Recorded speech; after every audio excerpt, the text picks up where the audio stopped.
Getting a scholarship is very important for your study abroad process. Unfortunately, a lot of people apply blindly, not knowing what to do that could get them the scholarship. It is when they gain the admission that they start thinking about it. But guess what? You should start thinking about how you're going to fund your education from the scratch. That is from when you start planning to apply. So, especially in the US, if you want, and you're applying for a graduate school, I'll talk about the undergraduate level. But if you're applying for graduate school, there are five important things to do in order to guarantee you a scholarship. Before you start your application, try and one, either attend an info session. An info session, or webinar or open house, different universities have different names for it.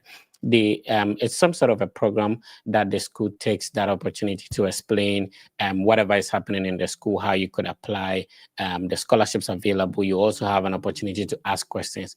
Understand that the process of applying to higher education institutions in your home country may be a bit different from the country you want to study in.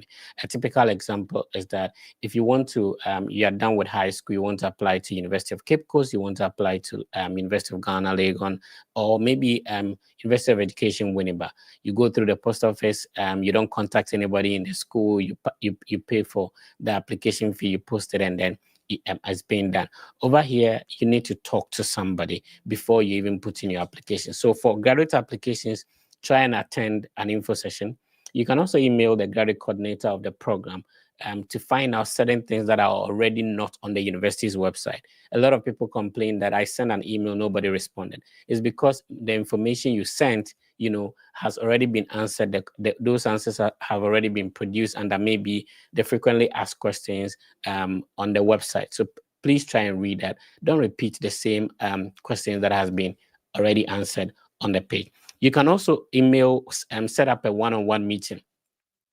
For most universities, it's easy for you to set up a meeting with a graduate coordinator, with an admissions team member, to ask all the questions you need to ask to find out, especially if you qualify for admission, and if you qualify for scholarship, if this information is not already on their website. There's also an opportunity for you to fill out what we call the inquiry form for most universities' website, especially the admissions page. If you scroll down, normally there is a what filling information. So you put in your name, your email address, your phone number, and what questions you want to ask.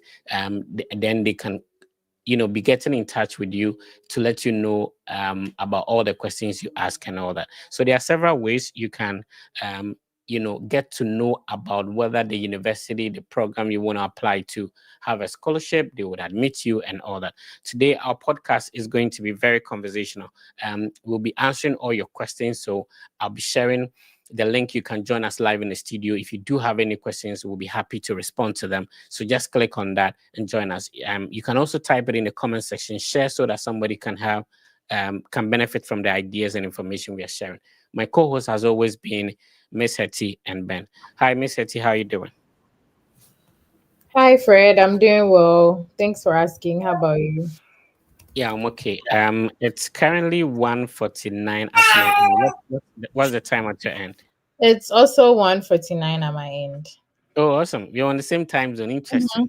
Maybe I'm Yeah, just at your backyard or something. probably. I'm sure. I'm sure. Yeah, apart from this the sound of, oh man, Ben, we cannot allow that sound on social media. It's let's see, maybe the baby wants to talk. Hi, Mr. Ben, how you doing? Yeah, by His grace, I'm doing well, and you? Yeah, I'm okay. How is the UK? Yeah, by His grace, everything is fine. Now we are in a longer night, shorter day, so it's very Oh, More dark. And sleep, more sleep, more sleep. is the UK on the same time zone with Ghana? now I think 1 hour difference. Yeah. Oh, okay, so you're 1 hour We are ahead of. ahead of Ghana 1 half. Yeah. Oh, okay, interesting. All right, Miss Eti, talk to us about your YouTube channel. How do people? What should we expect? I know you have some exciting stuff coming up. Yeah. So my YouTube channel is basically me sharing my journey of beginning my international students journey abroad, and also having other people share their experiences, which means that if we have done it, you can equally do same. And then also basically enjoying life and living to the fullest as an F1 student here in the US. So yeah. Yeah, so new people seeing your beautiful face for the first time. Talk to us about your study abroad journey. Which universities have you studied in? What programs have you been pursuing, and all that? Okay, so I came in 2022. I came to pursue a master's degree in communication at Southern Illinois University, Carbondale, on a full scholarship. So if you're watching today and you want to pursue an MA in communication studies with a full scholarship, you can note down Southern Illinois University, Carbondale. So I guess, like I said, I came in, I did a master's program, I finished, and then also went on to work and then school and all of that. And I would say like my experience has been a very interesting and exciting one because I for one I have taken like advantage of every opportunity that has come before me. And so I would say like if you're out there and you're looking to study abroad, the time is now because like regardless of whatever people are saying, and let me just chip in this real quick. Prior to starting my whole journey, I never wanted to come to the US. I'm not even kidding because of hearsay. So I Yeah. was looking at these European countries and then Canada, but I was just chopping bounds left and right until I decided that, I'm going to give the US a try. And then on one attempt, by God's grace, here I am sharing my experience with you. So regardless of what people are saying, just know like your experience is different. And so what happened to somebody might not necessarily happen to you. What you can use to your advantage is look at their strategies and see how you can tweak it to benefit yourself and begin your journey now. So yeah. I see. So Ben, talk to us about yours as well. I know you've been to a couple of countries and all that. How has yours been? Yeah, I am always motivated by the drive that is pushing you in life. Sometimes like two people can encounter the same journey. One will be successful, the other wouldn't be successful. And all these are life lessons that we need to understand. Sometimes we may say it's opportunity, it's luck, it's that, but I believe that it is the person involved. So there is a saying in our local language that if you are born onto a hill, it's easy for you to become tall. But the truth of the matter is that we have some people who have been born on a hill, but they couldn't be taller as it is expected. And we have people who were born in a pit, but they are tall now.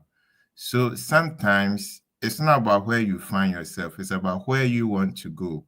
So this is how I see it. It is like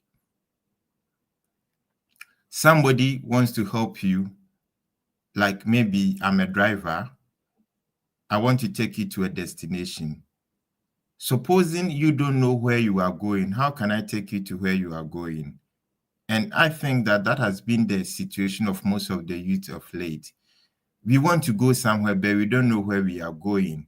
And sometimes we tend to blame some people, or we tend to associate to lack, we tend to bring in a lot of excuses. But the truth of the matter is you need yourself.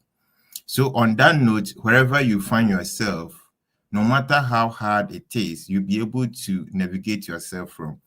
And because I'm a Christian, let me bring in this analysis so that maybe people will get me well.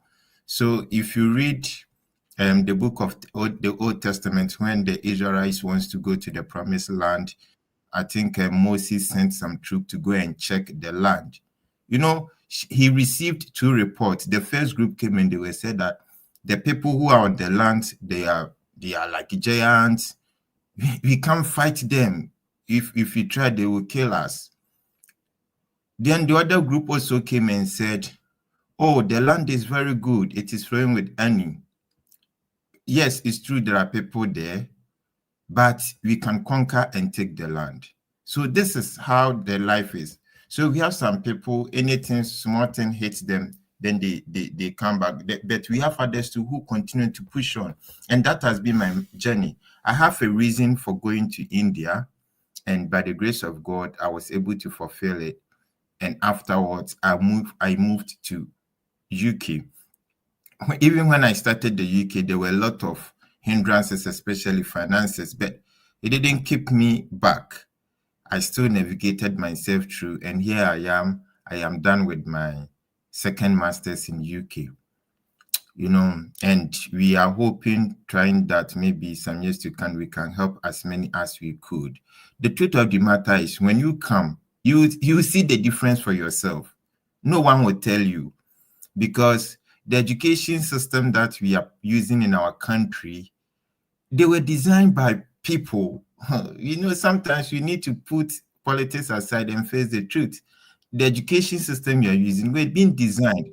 Look, there is no one who can be expert in Microsoft than Bill Gates. He designed it.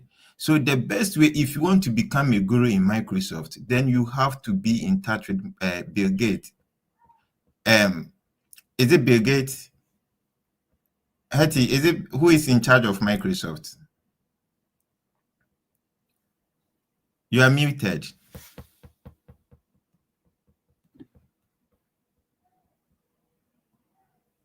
Is it Bill Gates, right? Hetty, you are muted. All right, so the point I want to make is that, please, know the drive. What is pushing you? If you understand this drive, you'll be able to make the right decisions for yourself. Know where you want to go to, where you want to get to in life, then build the connections around. And I know that surely you are going to get there. So this has been my story. And I'm very emotional when it comes to this, because I know that people are saying it's not easy. Bro, we've all been there. It's not easy, but we are making it. Okay, so sometimes you have to reduce the excuses and go the extra mile. And I'm sure that whatever be our intention will surely come true. So I think this is a little bit I can share with my journey so far. Right. That's it. So today we are picking questions. Unfortunately, we were supposed to have our guest on, as you might have probably seen on the flyers we've been posting out. But unfortunately, our guest couldn't make it. So today is a Q&A session. You can drop your questions, any questions you have about studying in the UK, studying in the US. Mr. T is here, Ben is here, and then we are going to respond to that. So send us your questions, and then we'll be happy to respond to them. And you can also use the link that I've shared to directly join us in the studio. If you have any questions, we'll be happy to respond to that as well. So that's it. Remember that most the applications for 2026 fall semester starts now. And so there are a lot of universities, deadlines will be in December, some will be in January next year, and also February. Mostly, if you want to have the school give you scholarship, it is important that you apply early. So most admission and scholarship considerations are made based on how fast you submit your applications. If you are working on any form of application, if you have questions, you need inquiries, we've been through it, and then we'll be happy to share our thoughts with you. We have our first person on. Rema, how are you doing? I'm good, Fred. Thank you so much for the opportunity. Yeah, what's your full name? Rema Tip Top. Okay, that is my company account. So my name is Redolph Jeremiah. Okay, go ahead. You have a question for us. Yes. All right. So I completed senior high somewhere 2020, and then I have been applying to some schools for some time now, and I've had certain opportunities, but the bank statement has been the problem, because I have not written SAT. So most scholarships, most professors I talk to tell me that if I want to increase my chances, it's either I'm taking the SAT or I'm providing a bank statement of myself for myself. And I don't know what is keeping me, but I am kind of afraid of the SAT, because I read few things online about it. I tried to answer some questions on my own. I couldn't score what I thought I would score. So I'm actually afraid to invest into that and then not succeed in it. I don't know. But watching Fred, he's been working on my mind. So I just want to come on now today as I've gotten the chance to also hear something from you. So it's really not a question. Mr. Tio Ben, you want to go ahead? Yeah, so Raymond, I think you have to. Hey, Jeremiah, sorry, your name is Jeremiah, right? Yeah, Jeremiah. Yes, please. Yeah, life. Let me explain life to you. Life Yes, is please. all about.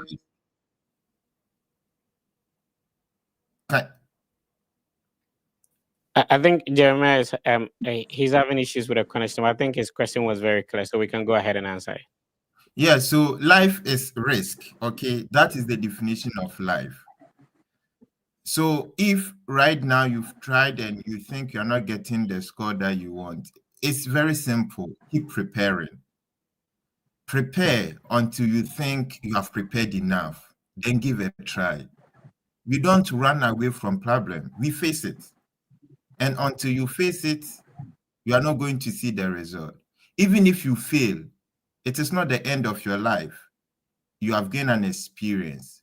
So try, prepare harder, try, give yourself the first chance, and let's wait for the outcome. If it doesn't go the way you want, prepare again.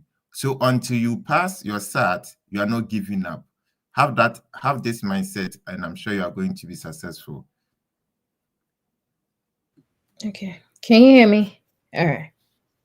Yes, yeah, we Oh, can hear okay. you. All right, perfect. So I was just going to add up. I think Ben has eventually said everything I wanted to say, but the only thing I would add to it is don't go into it with preconceived notions.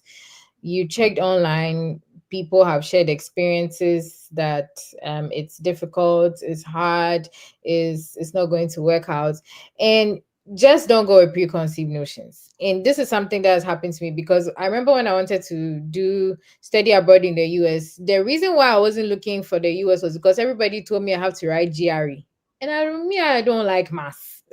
So anything possible to avoid it and not go back and go and sit down and learn equation, find why. I don't anything that concerns finding y and x. I didn't want to go through that torture. So I just didn't want to go. So I already had this preconceived notion. So when I started the GRE class, I paid for the full class. 2 weeks into that thing, I just gave. I said, "Oh, I cannot come and keep myself. I will not do it again." But guess what? I was able to gain admission with a fully funded scholarship for the program that I want without having to write GRE. So all this to say that don't go with preconceived notions. Again, it's people's experiences. That doesn't mean that is the same thing that is going to happen to you. So you said earlier that you don't know what is stopping you, but then you've been stumbling upon Fred's content and materials, and it's been speaking to your mind. So you could see that as a sign that is a time for you to put everything aside, shut yourself out from everything, focus on whatever you want to do, which is your SAT. Get the good results. At least you've done it once, you have a fair idea of what it looks like. So now this is your second time. Your second time, you should come back stronger. Strive for that perfect score that will get you the scholarship to go study abroad. Regardless of your age, I feel like once you have a good SAT score and your documentations are right, you should be able to pursue an undergraduate degree. It's not something that should prevent you. So, all in all, just to say that you can do it. So, ignore whatever people's experiences and encounters have been and focus on yourself and just nail it once and for all. All right. Before Isaac comes in, so a lot of people think that necessarily get a school to pay for everything. The only way out SAT or the I don't know if I lost the connection. Can anybody hear me? I think I Yeah. lost the connection a little bit. Can you hear me, message? Okay, good. So a lot of people think that the only way to have the school to pay for everything for undergrad is writing the SAT or ACT. Not everybody who has a full scholarship to study undergrad had to write the SAT, even though most people had to. So what you have to look for is an institution that allow you to fill what we call the CSS profile. The CSS profile sort of talks about, it gives you an opportunity to put in your family's financial details and stuff like that. And based on the information you provide, the school can identify whether you need the funds you need in order to support you with a financial aid. So not necessarily writing the SAT or the ACT, but finding a school that allows you to complete the CSS. Not every school allows for that. So before you apply, you can ask for that. The final one is the International Student Financial Aid Application. That is ISFA. That is different from FAFSA. FAFSA is for domestic student. The ISFAA, International Student Financial Aid Application. So most universities, not every university, as an undergrad, they give you an opportunity to fill out this form, and then they consider you for funds based on the information you produce in there. So if you are scared of writing stuff like that, you don't have the financial capacity, then you need to put in the extra work to find schools that allow you to fill out the CSS profile or the ISFAA. All right, let's talk to Isaac. Isaac, please go on. Hello. Good evening, Mr. Ben and Mr. Fred. Yeah. Good evening, Ike. Okay. Please, I just completed my bachelor's in business administration and logistics and supply chain management is my option. Luckily, my results was released yesterday, and to the glory of God, I'm having second class upper. And then before your session started, I was just using the West Free GPA calculator to evaluate my CWA. And then I realized it is 3.18 over 4. So I was also looking at applying for masters in public policy.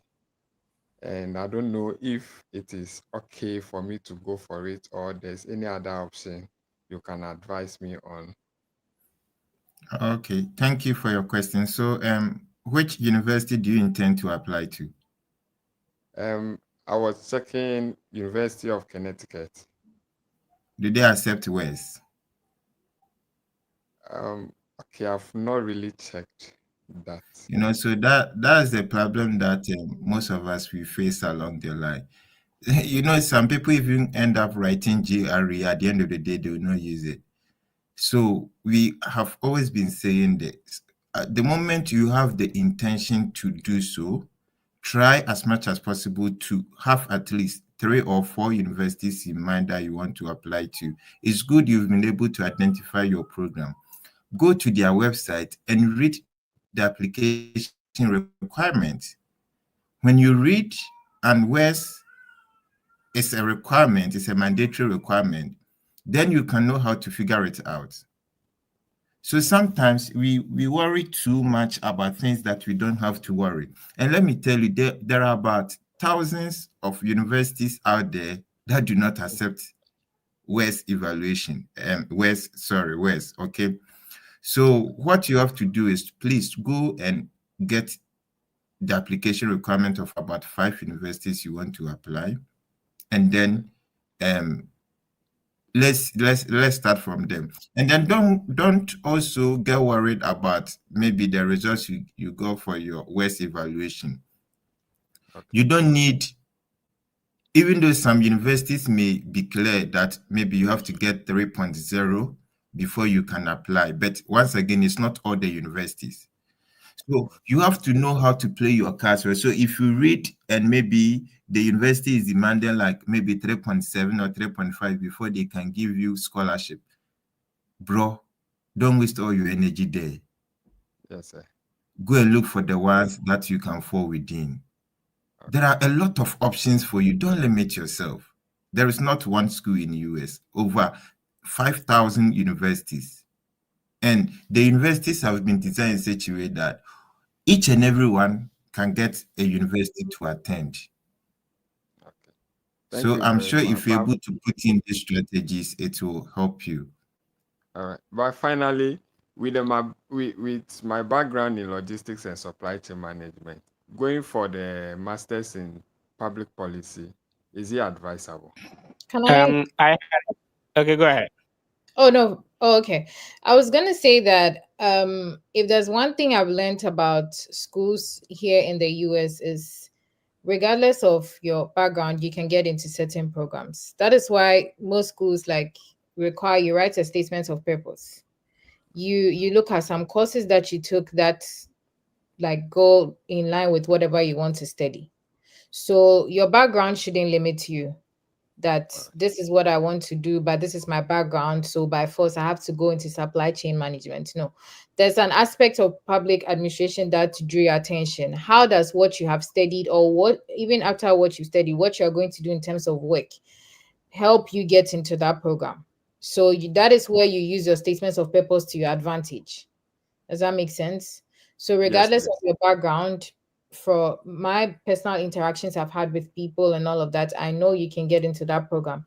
But then, if it is also supply chain management that you still want to get into, there are also like other schools there you can look at. Because, like, I know of Towson University, they have a good supply chain management master's program where they offer funding. So, it's something you can look into. But again, yes, to answer your question, you can get into that program so far as you meet the requirements of the school that you're going to. Just like Ben mentioned, look for a number of schools, look at their requirements and see which one works best for you, and one that you can write a very compelling and competitive statement of purpose for them to give you the admission. I'm most grateful. And I would love to get in touch with any of you later. Yeah, sure. It's easy. What we do is that we have an Instagram page which is verified. So all you need to do is to send us a private message. We'll be happy to respond to that. Miss Francisca, how are you doing? Your microphone is muted. You have to unmute it. Okay.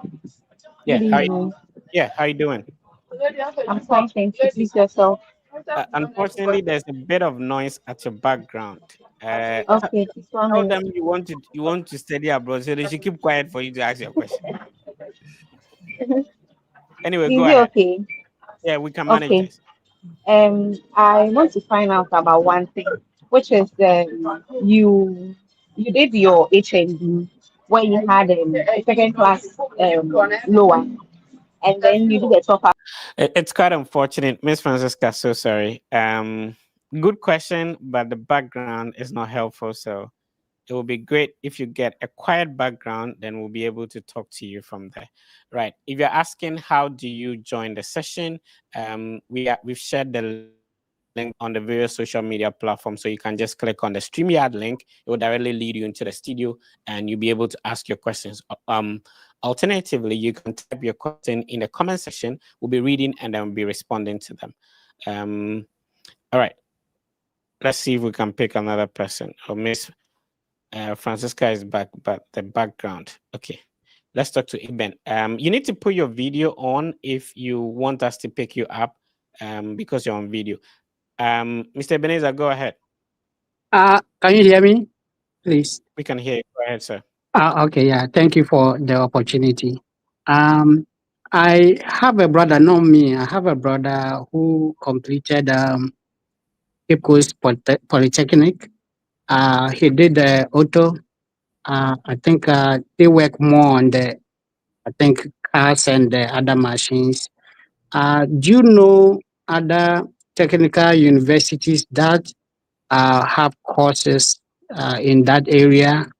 Right now, he's working with Metromax, and he wants to come in here to further his education. Do you have any universities in mind that offer that courses?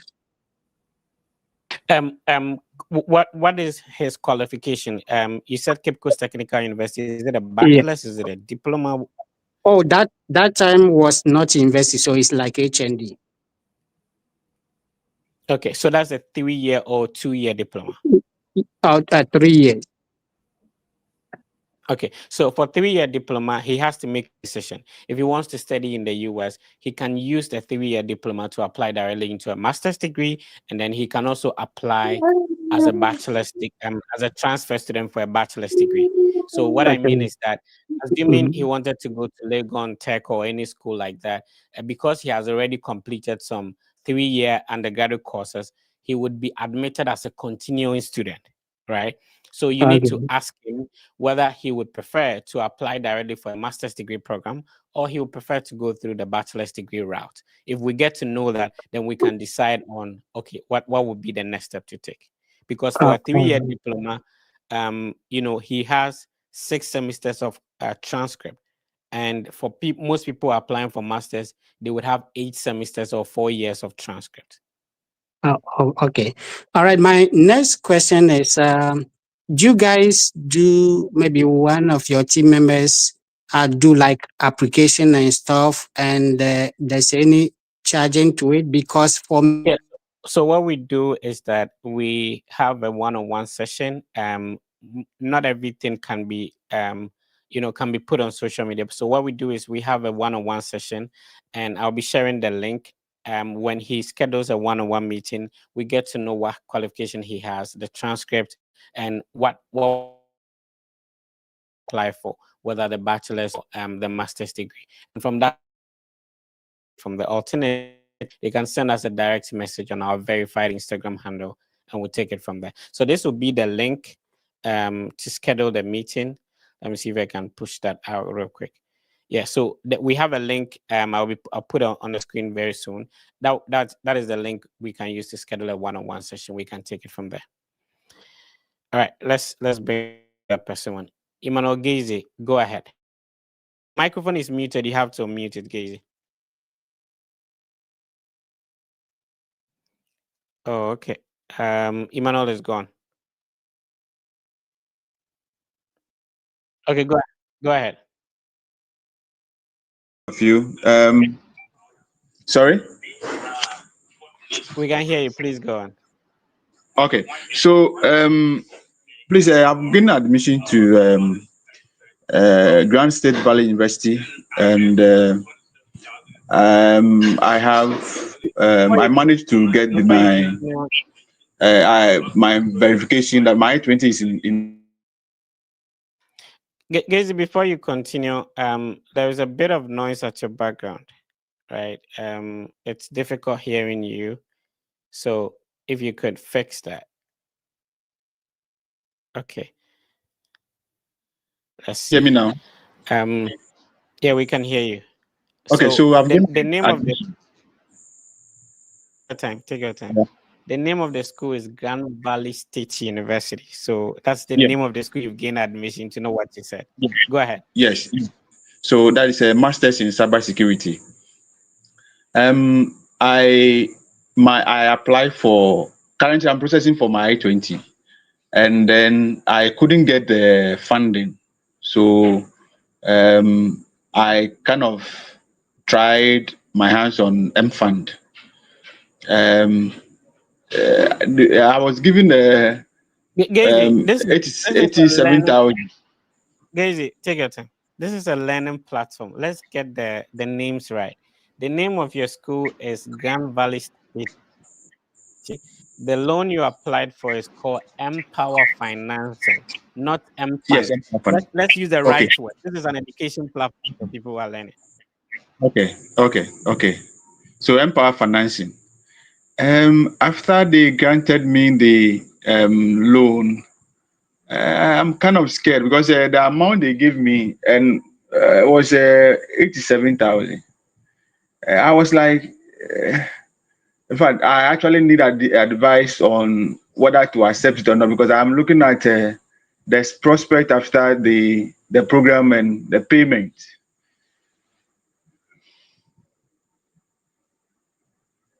Mr. Do you want to go on? What do you think?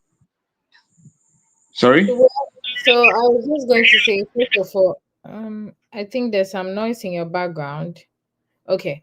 So your question is you are scared about the loan that you've been given by Empower Financing and you don't know whether to go ahead with it. If there's one thing I know about Empower, when you request a loan from them and you approve, they always end up giving you like more than you requested. And Fred, please correct me on that if I'm wrong. So your question right now is you want to go study abroad. I'm giving you a scenario and I want you to follow me. You want to go and study abroad. You didn't get funding from your school. However, you solicited for external funds and then now you have the funds. So this is something that you've always wanted to do. And now Yeah. you've gotten the support or the external means to go and do it.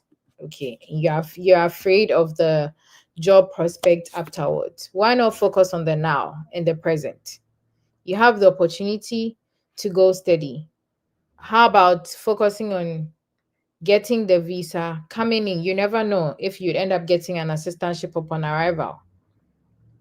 So all this to tell you that right now your focus should be on how can I get to the school? How can I get a visa to be able to go study this program? And then when you arrive, you can explore possibilities of getting an assistantship. You can explore possibilities of getting funding from your school, your department.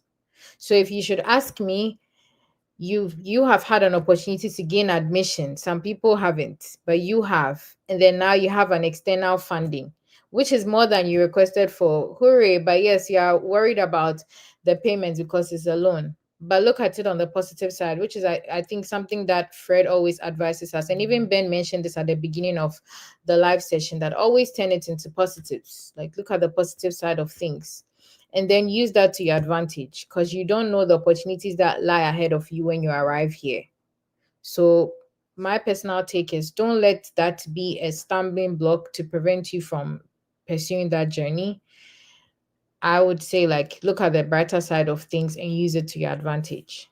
So I don't know if Ben would want to add anything to that.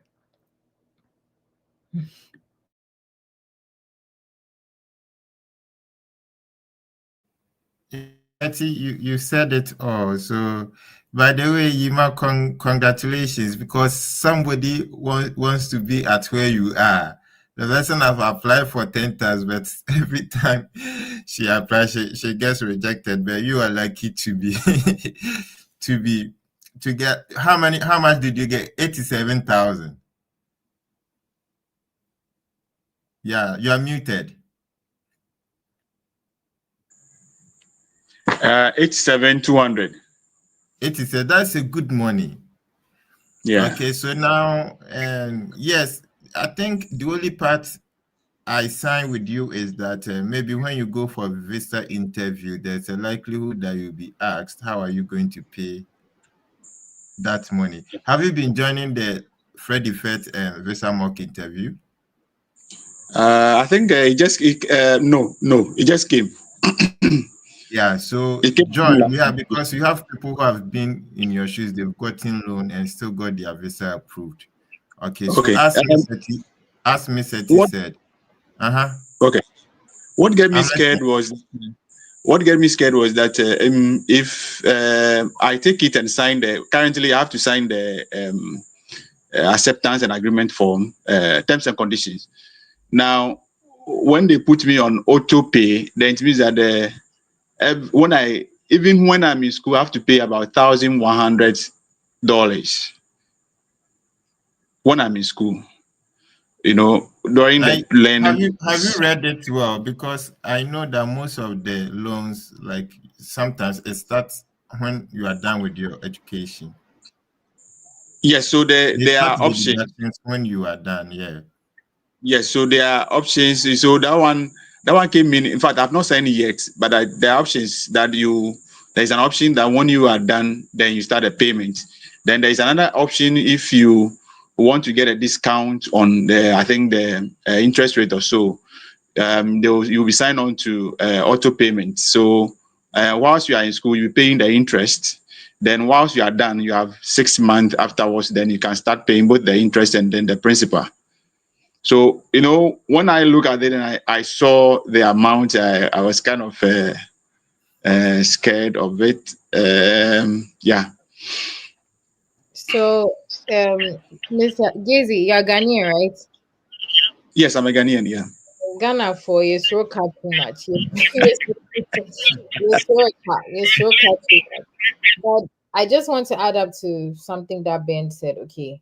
He first of all he told you congratulations. People are not even getting some people's schools don't even qualify for Empower financing. Okay. So again, like he just pointed out something. Take your time, read through the documents that he've sent you. Okay, again, look at it on the brighter side. Maybe today you might want to sleep on it. Okay. And then tomorrow after church, as usual, Sunday, take your time, read through everything vividly, understand the terms and conditions, and weigh your options and look at the brighter side. If there's one thing that the Fred Effect team does is the team is here to support you in whichever way it can to help you like transition through the process smoothly. By the end of the day, the final decision lies on us as individuals. So you know your goal, you know what you want to achieve, you know the reason why you even applied for that program in the first place. And if this opportunity has come before you, at the end of the day, you know you are the best person to make an advice that you know that you be very happy and very much content with. So all this to say that think about it, read explicitly every single information on that document. You can reach out and ask questions and be make sure that everything that you needed has been responded to before you pen your signature on that document, and that's okay. So that is all that I have to say, and I think that will be all from my end, and I'm sure that's same for Ben as well.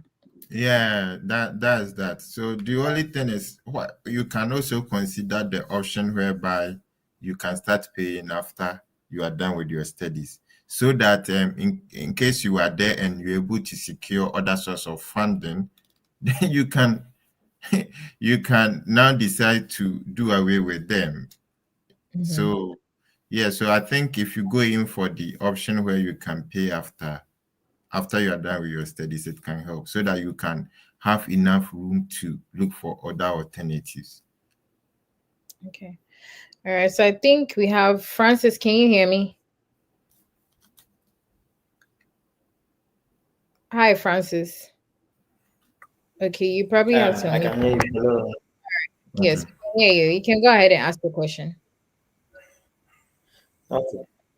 Okay. So I'm Francis, and I think my question is my school is related is in UK. So I think Fred Effect usually talks about schools in US. So I don't know if mine will count. Of course, you have Mr. Ben here who is in the UK, so go ahead and ask your question. Okay, sure. So Mr. Ben, I recently applied to some of the schools, and I got I think six.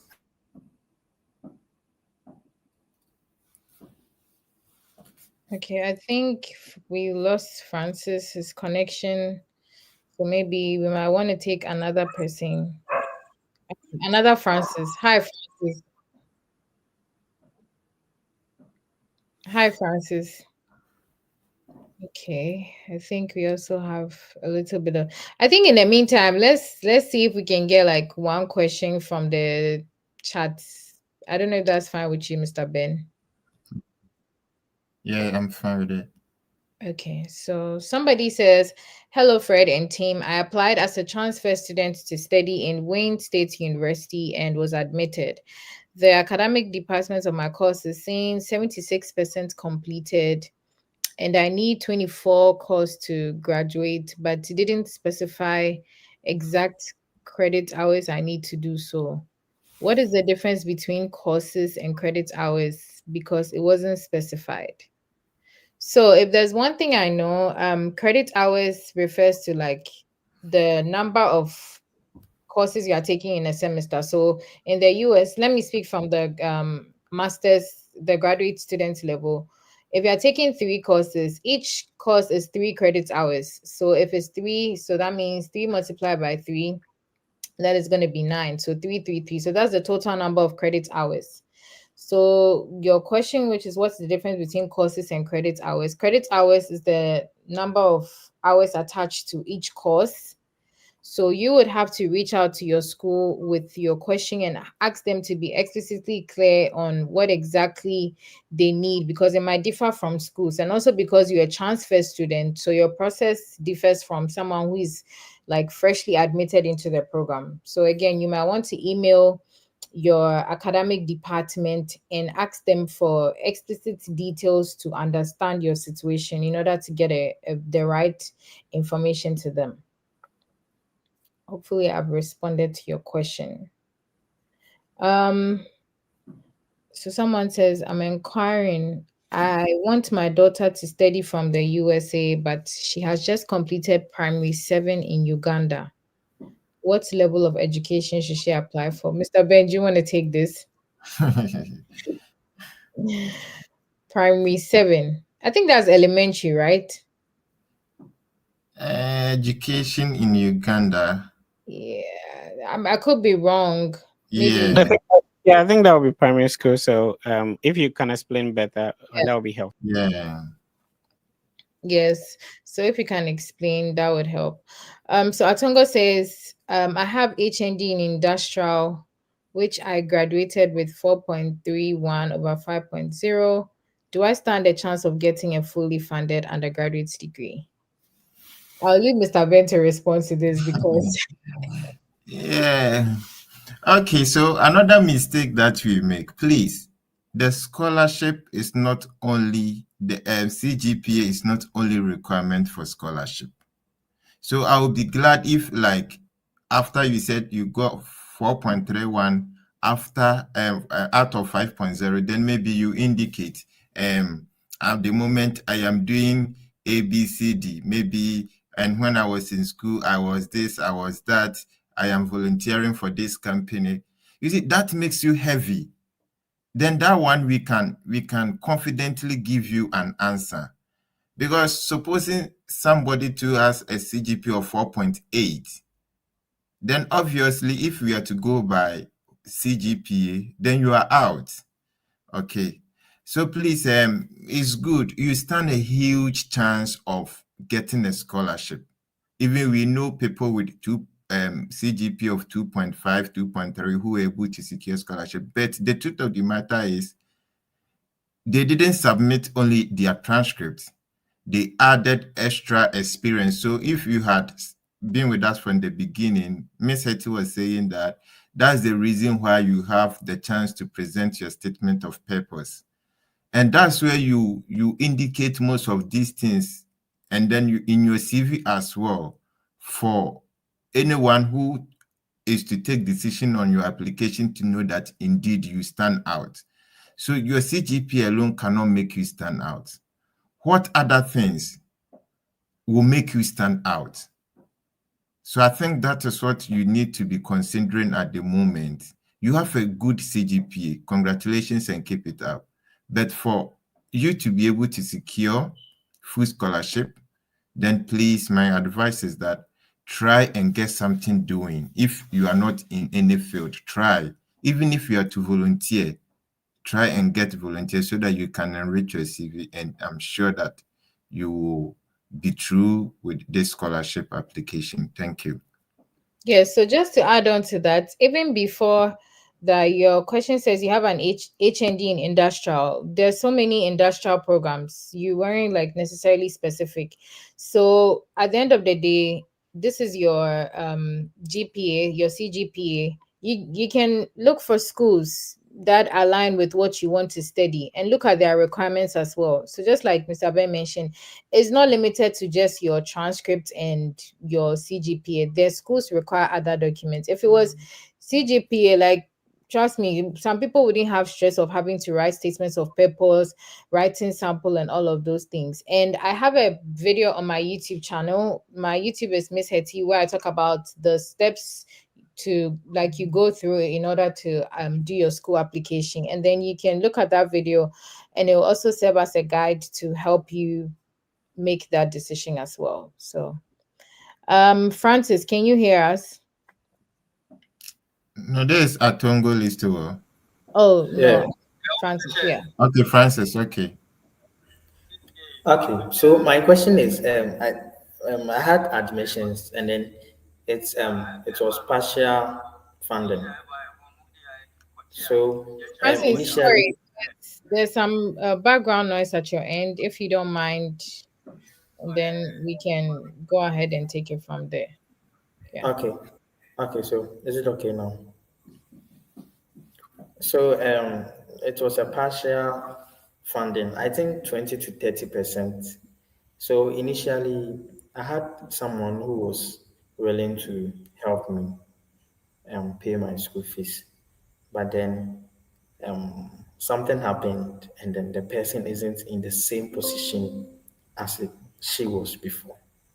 So I wanted to make inquiries if there are other ways to fund my fees. The person is in fact willing to make any guarantees if I could get a student loan from anywhere, any company, institution. She learns there are student loan companies or institutions who are willing to give loans to students. And then if they find an appropriate um, guarantor, or is a guarantee, they can help the person. So that's what I wanted to make inquiries about and see the way forward. Oh, okay. Yeah, that's a good question. So so far I think there are a lot of companies that give loan, but to the best of my knowledge at the moment, I think they always consider the the home students.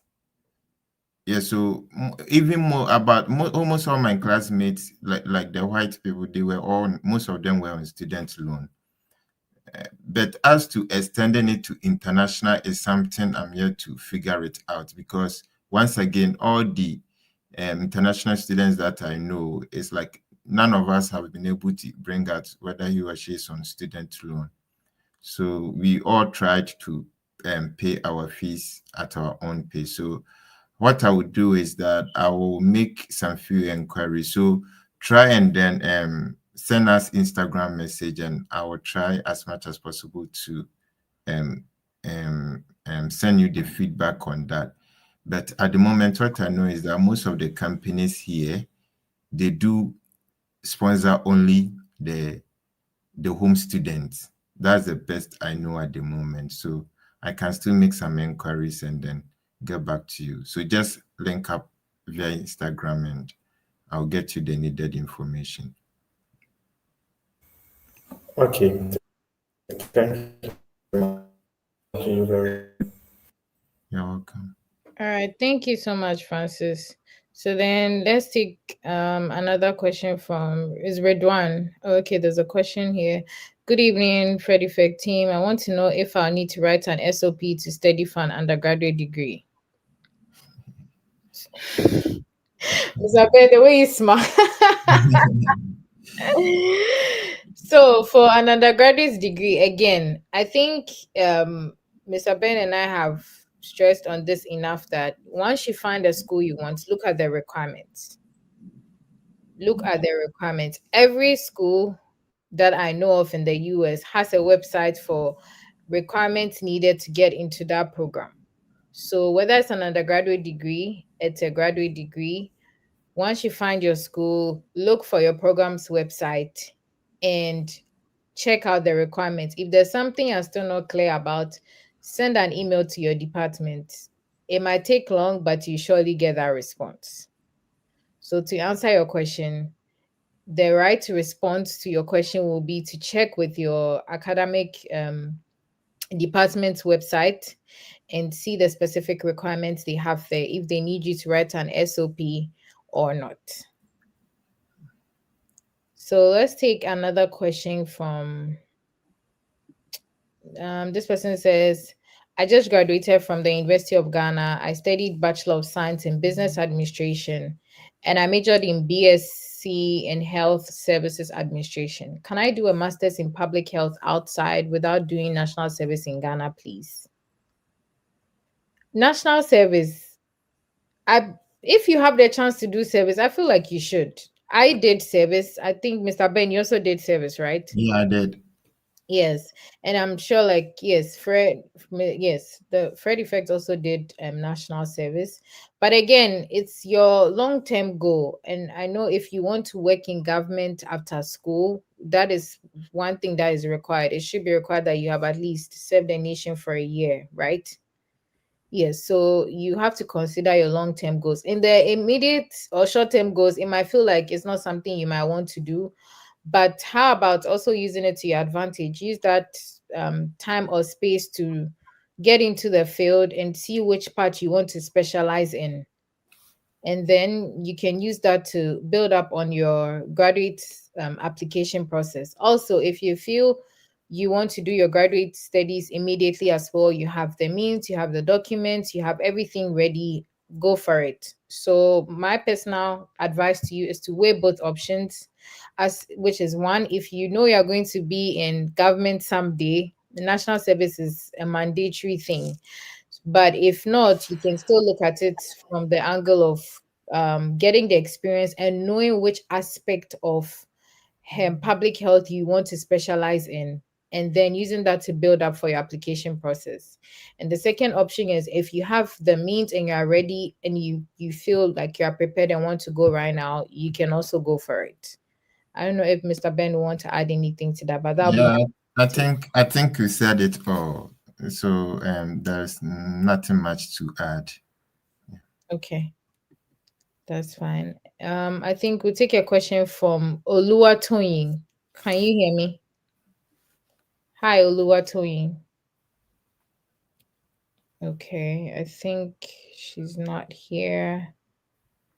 Hi, Enoch.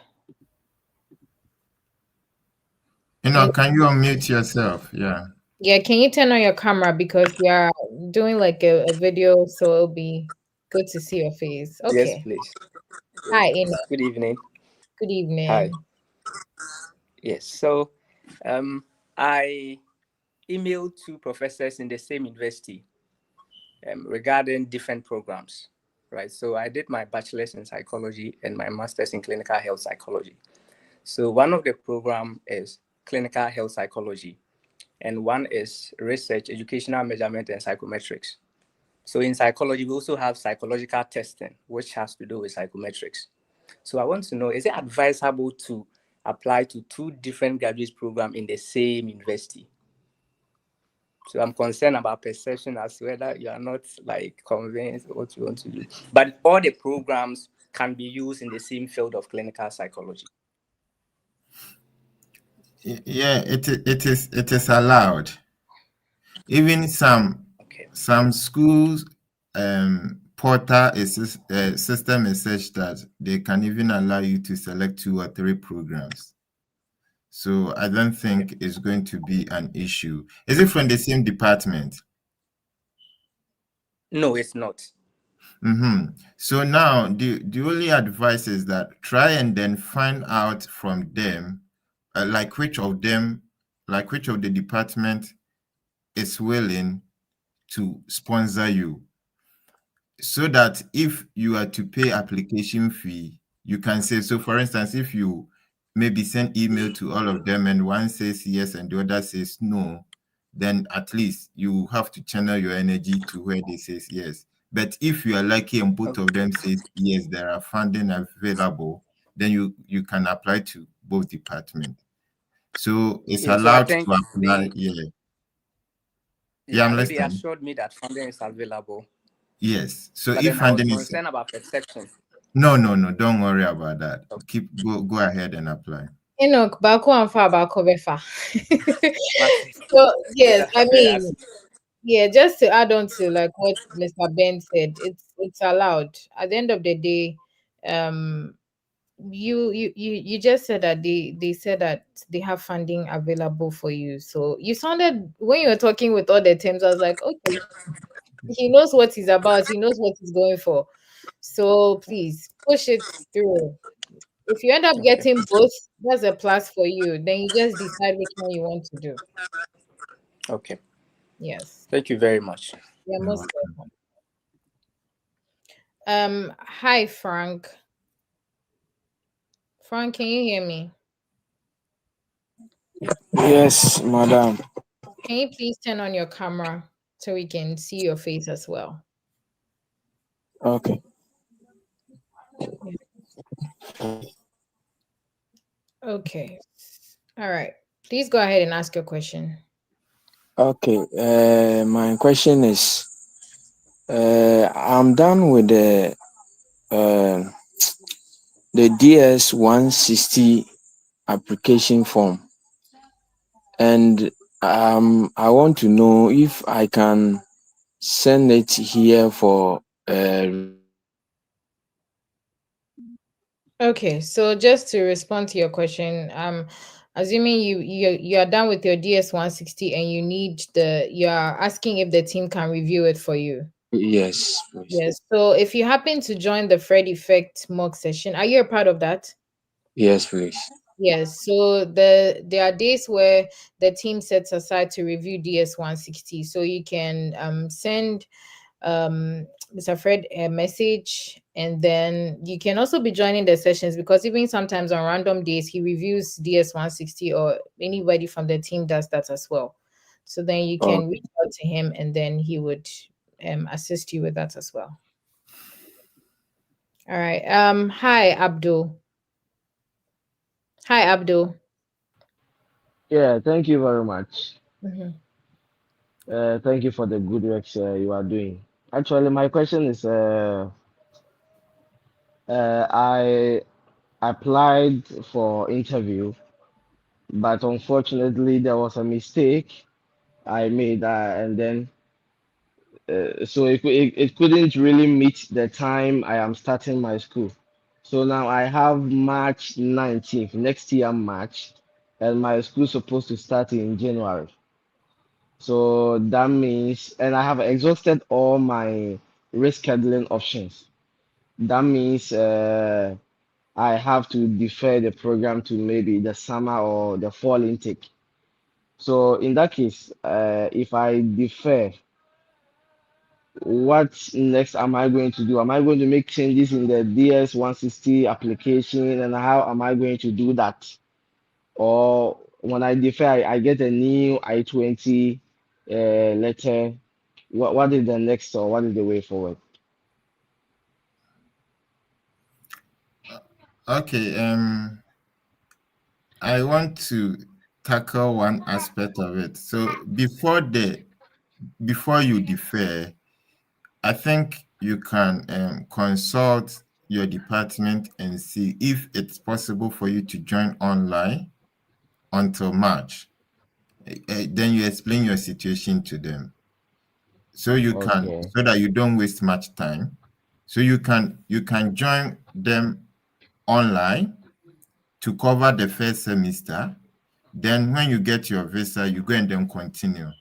So that is an option I want you to find out. And then if you're able to maybe get positive news from there, you can take a decision from there.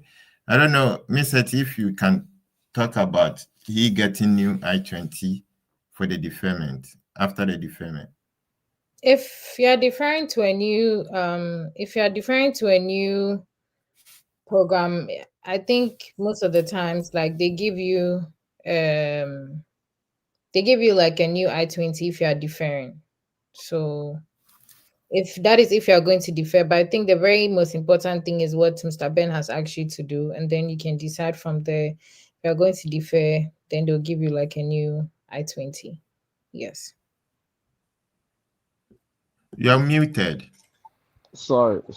So after getting the new I-20, what am I supposed to do next? Am I to make any changes in the DS 160 application, or it's just the new I-20 and I'm good to go?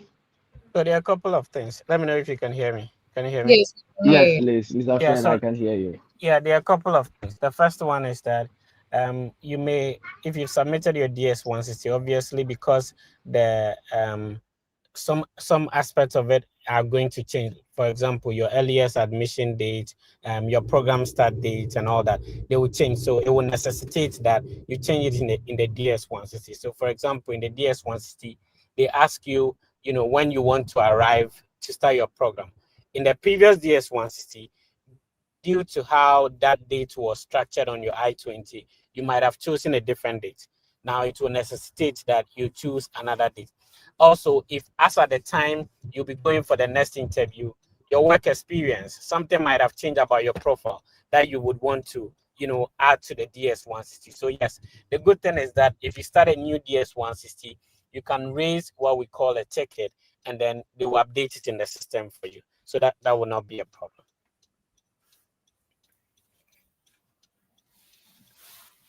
All right, thank you. And one more thing, if you've already paid the service fee and you receive a new I-20, sometimes, not all the time, so sometimes if the service ID number on your I-20 changes, it means that you would have to do what we call a service transfer. That is the transfer of the payment from one service ID number. That is if it changes. Mostly if you defer and you pay the service fee, it might not change, but sometimes you end up having a new I-20 which has a new service ID number. So you have to do what we call the service fee transfer. Yes, thank you very much, Mr. Fred. So the point is, I have already paid the service fee. I've even already submitted the DS-160 application. So you mean when I get the new I-20, I should talk to the embassy and then they will make the changes for me, or they will allow me to be able to do the changes? I don't. No, I really want you to take your time and listen to me carefully. So first of Oh, all, okay. the DS-160 has been submitted. So if you create a new one, you will get what we call a new DS-160 confirmation number, the number that starts with AA00. So remember that the one that you have submitted, it had its own code or confirmation number, the number that begins with AA00. So if you create a new one, you're going to get a new number. Then you raise a ticket in the AVIT portal, telling them that you want to change your old DS-160 to a new one, and they will do that for you. That is one. The second thing I spoke about is that you have paid the service fee. Now it's you are going to get a new I-20 which would indicate the new start date. So if the I-20 comes and it has the old service ID number like it was on your old I-20, no problem. But if it has a new service ID number, which was the number that starts with N00. If it is new, it means that you need to go through the process of the FMJF website where you generated the service coupon. Then you go to transfer so that the payment can be transferred from the old service ID number to the new service ID number. That is if you receive the new I-20, the service ID number has changed. If it has not changed, then there's no problem. You have to keep the old payment that, confirmation number that you have. But when does your program start, bro? They're actually supposed to start in January, but And what is your my current date I interview got date? March 19th. That is not a problem. I mean, March 19th next year, and then we are still in October 2025. Your program is starting in January. The good thing is that in the spring semester, people do not schedule like a lot of interview appointments. So normally, if you're going in the spring semester, the fall semester has like a lot of people compared to the spring semester. So what you can do is to take your time, and one, you can reschedule, take your time, monitor the calendar, reschedule to a closer date. If you are able to join platforms or WhatsApp groups that has like a lot of people, like what the group we have, if you send us a message on Instagram, we add you. So normally people see dates and they will let you know. The good thing is that now the Avid portal allow you to reschedule multiple times, unlike the previous ones. So that's a good thing. The second thing is that you have paid the service fee. Go ahead and request for what we call an expedited or emergency request. If it is being approved, the embassy will automatically reschedule your appointment for you. So you can monitor to reschedule to a closer date. You have paid the service fee. You can go ahead and put in what we call the emergency request. If it is being approved, you're good to go. Yeah, Fred, I think we have to make video on this in circulate. I think it might help because from Latif's face, you can see that the terms are too much for him to absorb. So if we can do video on this, I think it might help. Miss Ati, would you like to do video on this so we share? I agree. I think a video should kind of like be put out there, and then you can understand like step by steps and go by it as well. So that makes sense. So we'll probably take a few more questions. Emmanuel Otu. Hi, Emmanuel. Emmanuel, can you hear me? Okay, I think Emmanuel is not here. We might probably want to take some questions from the comment section. Someone said, "Hi, Mr. Ben, please. I completed 2 years diploma with CGPA 3.12 and 2 years bachelor with CGPA of 3.7. And I wanted to apply for Masters in Nature Resources specialization. Please, can I get full Scholarship. Yeah. Yes, Safo. Yes, you stand a chance. But once again, it's not only about CGPA. So make sure that in your application, you tell us who you are and what makes you, like what you have been doing with your life. You know, I think, let me share this story. I think UCC level 200, and I think this changed my life. You know, we did one geography course. I was expecting to get A, and it came and it was B plus. The thing pained me. It pained me because this course, why should I get B plus? I was even expecting A plus, so why B plus?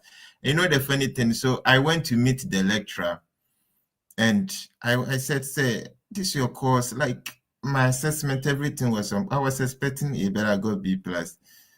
Then he said one thing. He said, "Ben, I have every power, every capacity to review your script. Then we go through step by step to rectify. Maybe my TA made a mistake and I can rectify, but I'm not going to do. I want to tell you something. You know, sometimes it's not about your CGPA. It's about what you can do." And he says the worst thing is you getting A from a course and knowing nothing about that course or can't even apply the course is the worst thing ever to happen to you. And this changed my life. Since then, I never chased CGP again. I chased adding more value to myself. And I think that is what is pushing me at the moment. So please, the CGPA is good, is very good. Whoever says it's no good, the person is lying. But it is not sufficient. It is not enough to get you to where you want to be. So try and then seek to add more value to yourself. What talent is in you? What are you capable of doing? Showcase those ones. And I'm sure if you're able to do that, it will make you an outstanding candidate. And every professor or every lecturer out there will be willing to work with you. And on that note, it becomes easier for you to secure your scholarship. Thank you, Mr. Ben. You have said it all. And just to add on to this, is like a generic advice to everybody who is looking to study in abroad. I cannot like hammer this enough that until you start, you wouldn't know like so many doors, tips and tricks to these things. So if you are just relying on certain things, oh, my CGPA is not good, I cannot get into this program. I think Mr. Ben mentioned earlier that even people with 2 point something are getting admission, people are getting scholarships, and it's your statements of purpose that helps, especially if you're a graduate student.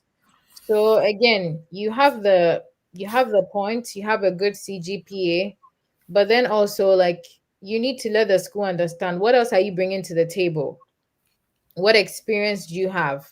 What is the school also going to, what is the department also going to learn from you as being part of them? So these are things that you should look out for when you are putting together your statements of purpose for a particular school as well.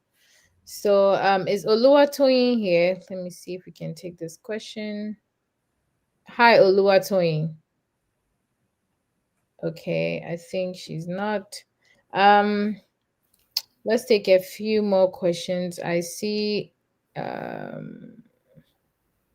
somebody says, "Hi, Mr. Ben. I want to ask if I can use someone living outside Ghana bank statements for proof of funds." Hetty, can you handle this? So it is possible to use somebody outside Ghana's bank statement as a proof of funds. I have prepped some people for interview sessions here in the US who have used bank statements of relatives here in the US to get their visa. At the end of the day, it is your story, and you're the best person to tell your story when you go for the interview. And if it's also for like you to receive your I-20, yes, I think it is also doable, unless your school tells you like we need somebody else in your home country statement. No, I'm presenting this statement is my father, is my uncle, is my auntie. I am bringing it as my relative. So yes. Yeah, I can quickly add to that as well. Yeah, So sure. normally when it comes to financial statement, it's not the embassy that decides. It's rather your university when it comes to student visa that decides. So most universities, they have what we call the financial affidavit or financial support form. So the university specifically states what kind of financial statement they want. So for example, if you are going to University of Alabama, they will tell you that the bank statement should either come from you or your mom or your dad. Even your auntie, they will not take it. They will not take a company statement.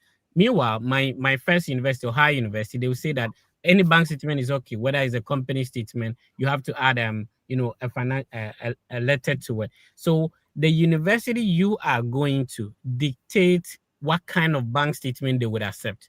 So if you are able to send a relative in the US bank statement and the school accepts that to release or to issue your I-20, it means that you can, go to the interview with it. The embassy do not have instructions on that. Your school does.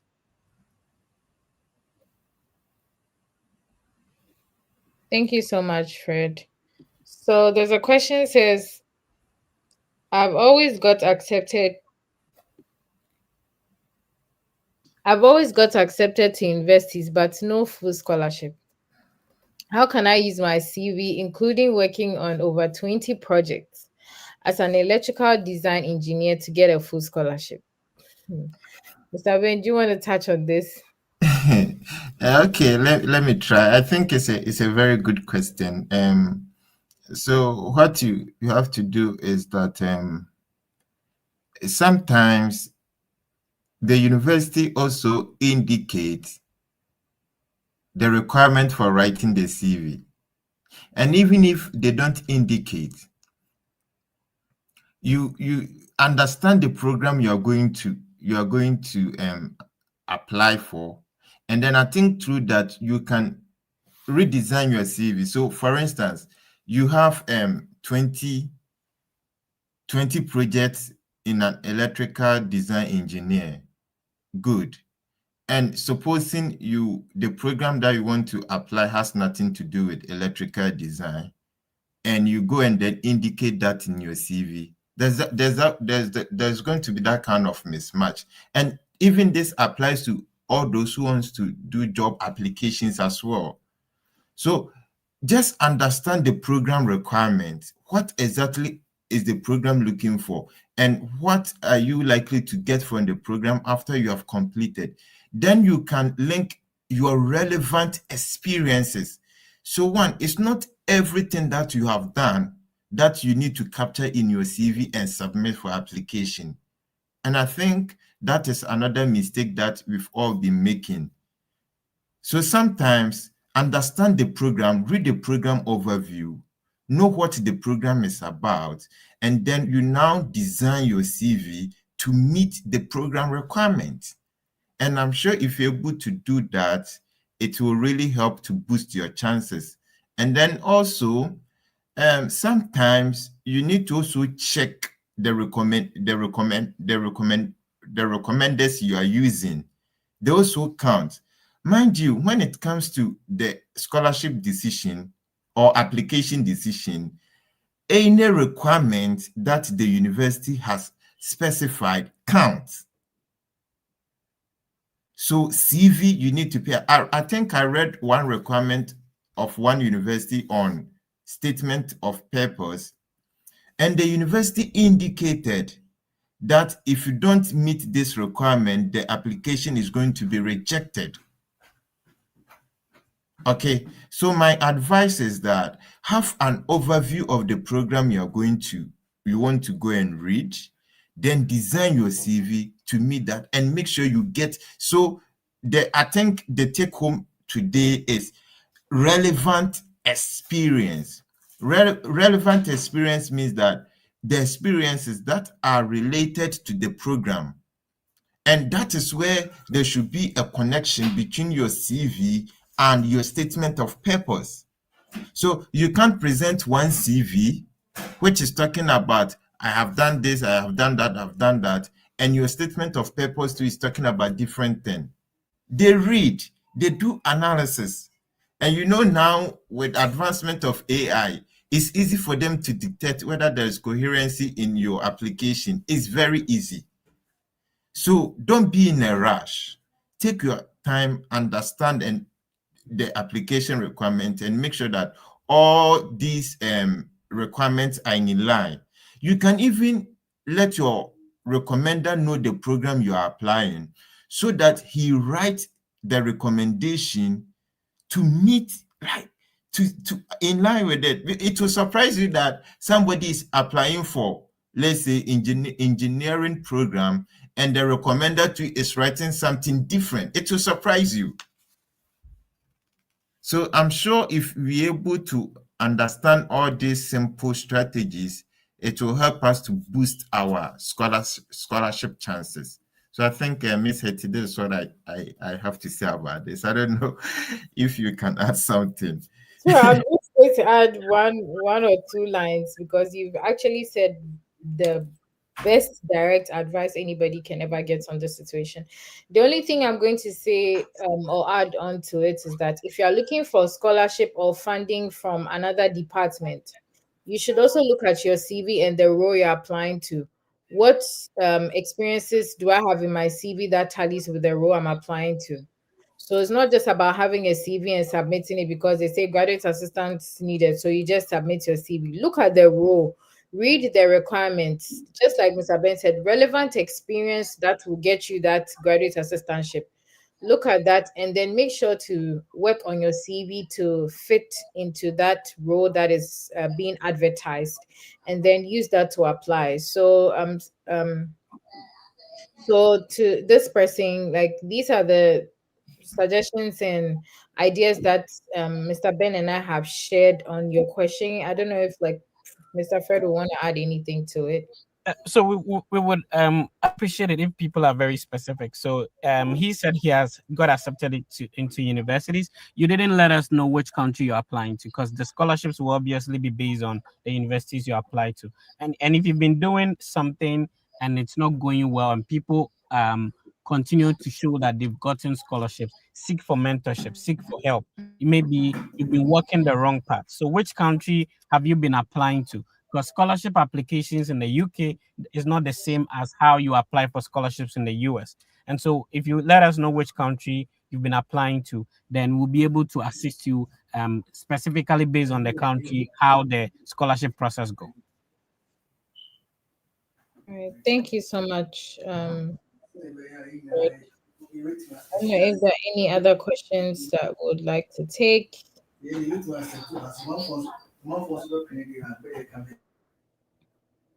It says, oh, okay, I already took this question. If you're joining us, this is the Fred Effect Study Abroad podcast, and today we are basically doing Q&As. So we have people throwing questions. You're also allowed into the studio to ask questions, and then we would respond to them as well, be it from the US perspective or from the UK as well. Somebody says, good evening, the team. You're doing an excellent job. Thank you. Please, I work for an MP as a researcher. Can I use his bank statements as a financial proof for US schools? You work for an MP as a researcher. Can you use his bank statements as a financial proof for US schools? I think Fred touched on um, bank statements for schools in the US. So it is the school that will determine whether the bank statements you are submitting meets their requirements for them to release your I-20. So yeah. So Richard says, I applied to Kent State University during their free application week, which was October 20th to 27th. However, after submitting my application, the portal still indicates that I need to pay the application fee. I have already contacted the admissions office regarding this issue, but I've not yet received a response. Since the free period ends on Monday, I'm a bit concerned and would like to confirm whether my application will be processed under the fee waiver. So what we have to understand is that normally some application fee waivers are only for domestic students. I know of the Kent State one. So you have to confirm whether the application fee waiver applies to international applicants. If it doesn't apply to international applicants, that's the reason why the portal still says that you need to pay the application fee. So confirm that first. Yeah, and then to add to, sometimes to the application fee waiver is for specific programs. So we need to know all these before we make an attempt. If not, you may think that maybe it's not working, but it's not working for your program. So what I want to mean is that one school, let's say Kent State, can give out admission fee waiver, but it could be for specific programs. So there are some programs that are not going to waive the fee. So you need to understand all these things, find out if the application fee waiver is for the program you want to apply. And this can save you from a lot of thinking and you'll be free. All right. Thank you so much. So I don't know if there are any other questions or anybody in the who join us in the studio to kind of like ask questions. We probably want to take this. For 3 years, I've been accepted in several universities such as Sheffield University and Southampton, Michigan State, and Northeastern University, but no scholarship. Okay, but then we don't know what the question is. So probably in the meantime, Mr. Ben, are there like any suggestions, cues, or tips and tricks you'd want to give to anybody watching today who might want to embark on their journey in like the UK or like generally studying abroad? Yeah, I think looking at our interaction for today, there is one common issue. And I think when we also started the process, that was the same mistake that we were making. We heard of hey, they need SOP, and we started writing SOP without even knowing what the SOP was supposed to be. Oh, they need CV, and we started writing CV, and we were just submitting in a CV. Now with them over, let me say, four to 5 years experience, what I want to share with our viewers today is that they should try as much as possible to read every bit of information on their program outline before they make an attempt to apply. And sometimes too, they may not get the details until they open the application portal. So what I want to say is that sometimes after reading through the program requirement and you are okay and you want to apply, when you open the account to start the application, you try to maybe go to the statement of purpose section. They can also specify things there that might not be at the website. So you see, sometimes the moment you get to the statement of purpose in the portal, then you see that the requirements there are quite different from what you have in your SOP or in your CV. So let's do that kind of cross analysis from the portal and then from the departmental website. We'll be able to know exactly what they want. We will produce for them, and I'm sure that this trick will really help, and some of us maybe through this will be able to secure scholarship we've tried for over 5 years we are not getting. When you miss certain information, that's the issue. When there's a requirement and you are not able to go by it, then automatically you are being denied. That is it. Because if they are to check they are even to review your application, the first question is, do you meet all the requirements? So if maybe 10 people of us, we've applied for the same scholarship, and now, so if they want to make decision, they're going to check, do all of us meet the requirements? So those who don't meet the requirement, they even put your application aside. Not even, so you'll be out automatically. And you get the admission all right, and you feel like you're not getting funding, and you think maybe it is luck or your house people are chasing you. That's why you are not. Some people will be at Achua fasting for 7 days. This scholarship, if I don't get, I'll not talk to anybody in the house. If you don't take care, you even go to some malam or prophet, and they will tell you, don't even eat your mother's food until your application. Please, all these are myths, right? Let's do the right thing, and it will save us from a lot of worrying, a lot of time, because sometimes we waste a lot of time on application but by not doing the right thing, which is wrong. So create an account, enter into the portal, know what they are required, come and read the program overview, and make sure that there are coherency. And I'm sure, on that note, if you are being denied, then you know that indeed the application is very competitive. And of course, I have to be frank, you are not the only one that is applying, and it's going to be very competitive. So you have to make sure that your application stand out. And one of the ways is to make sure that you meet the requirements. Nothing more, nothing else. So I'm sure with this, if we are able to apply, it will really help us to boost our chances to secure the full scholarship that we all want. There was something you said that I liked, that you need to get the information. Okay.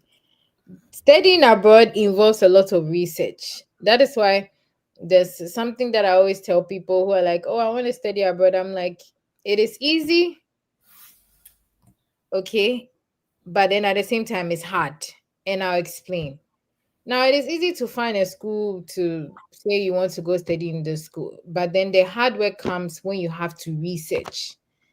Do you get it? So it's easy to say I want to go and study abroad, but then the hard work comes in if, like, you have to do the research, you have to decide on the schools, you have to decide on how many schools you want to apply to, the requirements, what is needed, and all of that. Like, all these things tie into it. But at the end of the day, once you put in the work and then you see everything play out so beautifully, you become relaxed. And Mr. Ben said something. He said you need to get the information. There's information out there. Oh. People have come to the US without scholarships, but upon arrival, because of like attending orientations, going for events, meeting professors and stuff like that, they've been able to secure assistantships.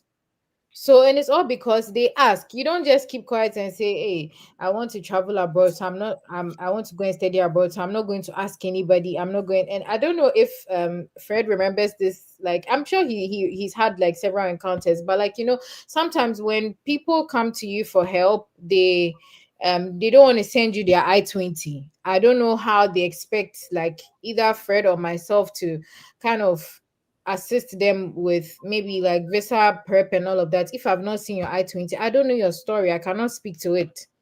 So then it's all because of, just like you said, the myth of maybe, oh, somebody will do this, somebody will do that. Fine, everybody and their religious beliefs, and that's okay.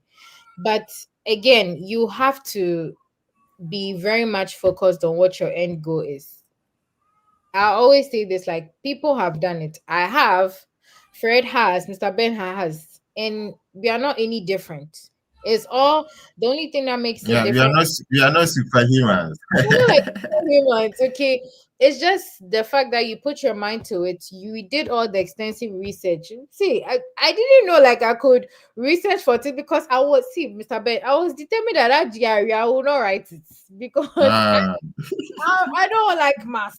So I said, no, I must find a school that will give me full scholarship to go and study without having to write GRE. And so that's where the hard work started. That's why I started doing my research. That is where I started looking out for schools that would give me what I wanted without having to do GRE.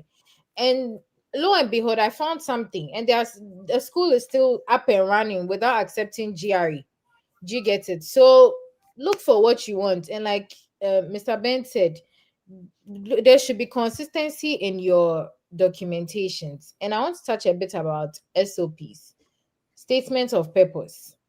It's not just about writing something and submit, because they said some schools indicate what they need to be in your statements of purpose. So you need to be very, very careful to read every single information on your academic website. Some schools require certain things to be in your statements of purpose. If you miss it, I'm sorry.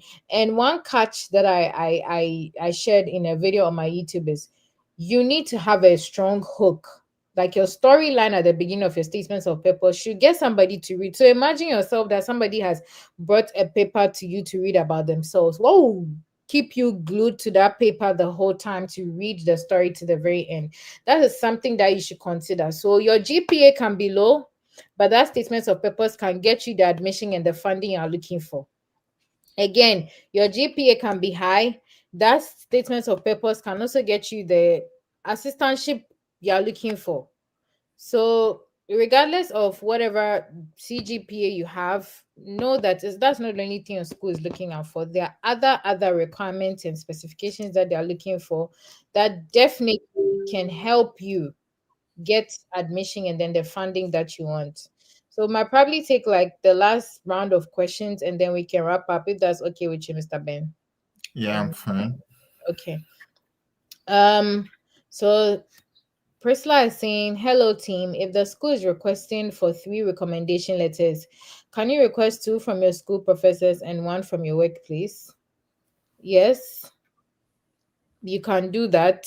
And then I also, again, some schools specify if they want more of your professional, your recommendation letters to come from your professional experience than that of your academic. So that too, you might want to cross check. But I know for usually grad school, if you're able to get 2 from your professors and then 1 from your workplace, that works, which I think is something that I did as well.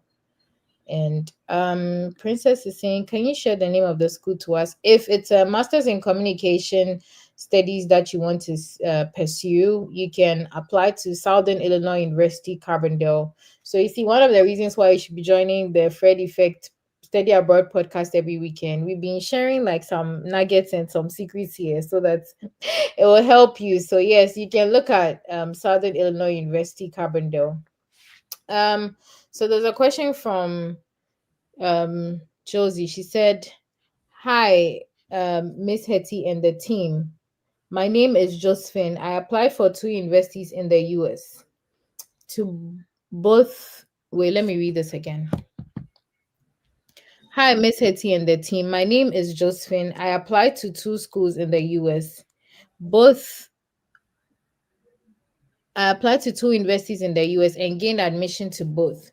But one program indicated that it does not cover an F1 visa, but the other program does.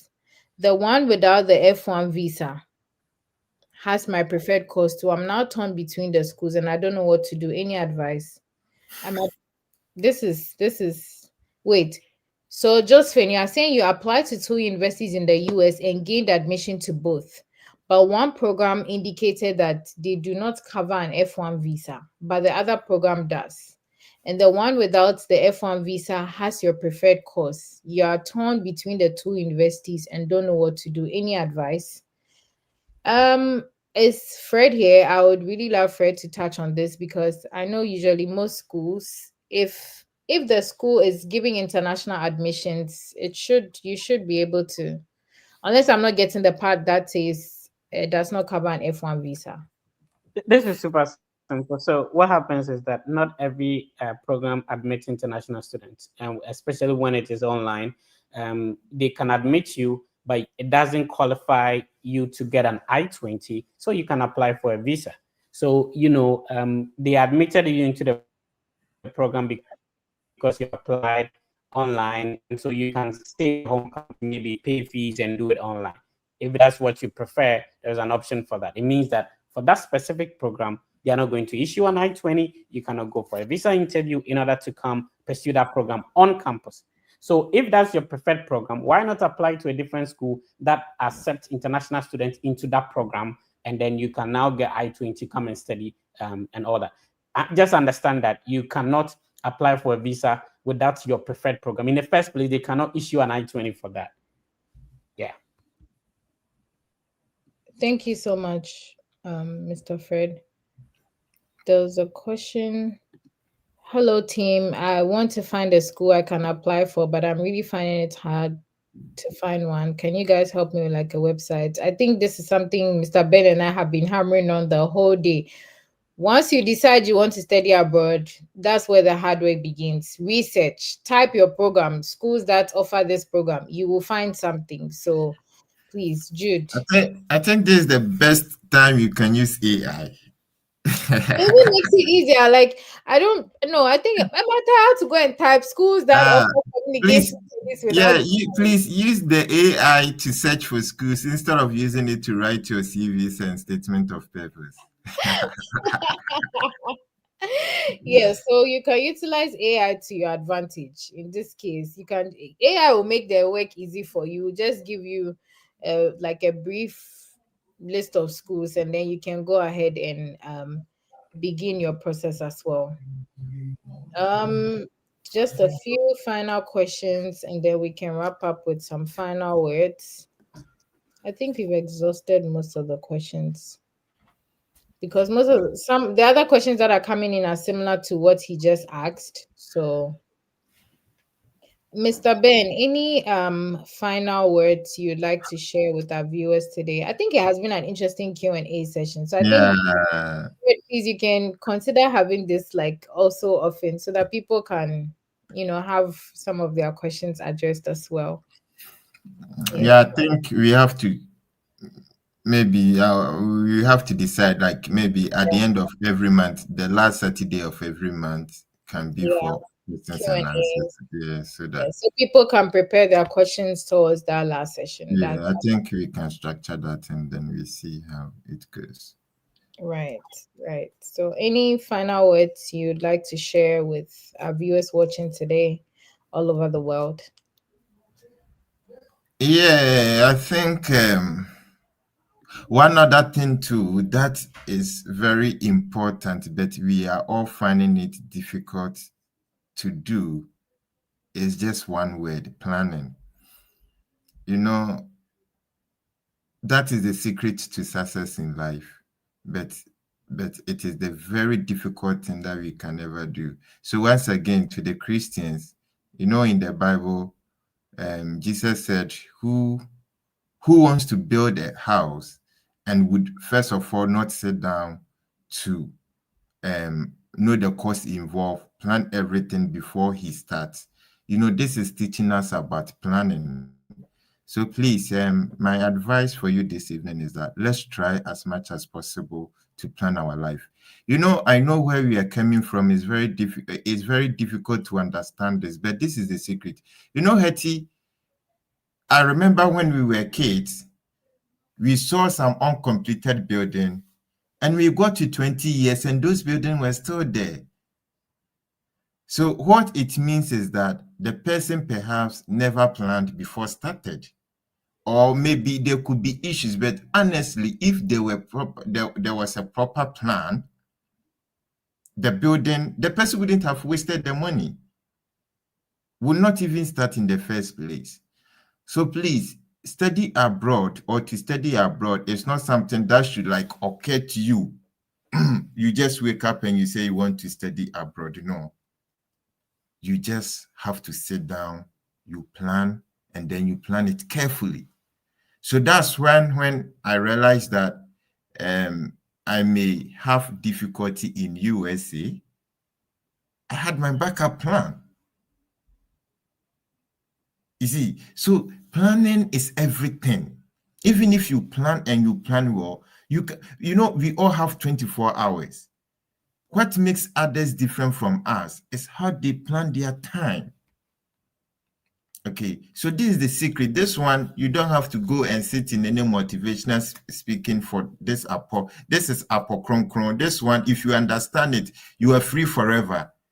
So please sit down, at least give yourself like about 2 hours quiet time and plan.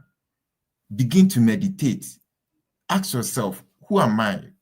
Why, even to understand the reason why you want to study abroad, it's about 80% chances of you getting full scholarship and then getting your visa approved. Just to sit down alone and understand why you want to study abroad is enough. That one alone is about 80% of the work done. As for the application, if you're even serious, you can use 30 minutes to apply. Oh, trust me, you can create an account today and submit your application today. So what is important is the plan. You see, nowadays, because of technology, if you see the constructors, within 2 months, they are done with their building. And it doesn't just occur magic, even though there's an advancement of technology, but they still have the plan. So when the plan meets the technology, you are good to go. Without the plan, no matter what you do in vain. So this evening, I'm very passionate about this because this is what I've been talking about to the youth for over 2 years of my life, because that is what we are lacking. Some of us, maybe the reason why we've not been able to get to where we intend to be is because we had a vision. Oh, let's say I want to be a bank manager, I want to be a politician, but without a plan. So a vision without a plan is visionless. And I'm bold and I'm confident about this, because if you say you have dreamt to become a president of Ghana, and if you don't have the plan to follow, how are you going to be the president of Ghana? So to study US has nothing to do with having the vision or mouth talk. It comes with a plan. If you want to study with the UK, it must come with a plan. If you're able to do this, please trust me. You don't need any prophet to prophesy over your life. You are going to make it, because this is the secret in life. Thank you for always tuning in to the Freddy Fed, and we love you all. We hope that one day all of you, with proper planning, all your dream will come true. Thank you, thank you, thank you. Thank you so much, Mr. Ben. Thank you so much. I don't know if Fred is here and would like to add some final words, but I think you've said it all. I personally don't have anything else to add to that. The big foundation of everything is have a plan. Once you have a plan, you will be able to pull through. And I choose to call it know your why. Know your why for beginning everything. Know your why for wanting to study abroad. Know your why for wanting to study a particular program and even wanting to study in a particular school. That why, when you have it at the back of your mind, it will drive you through to the very end. So again, planning is the basics of everything. And don't just get up and say you want to do this without having a plan.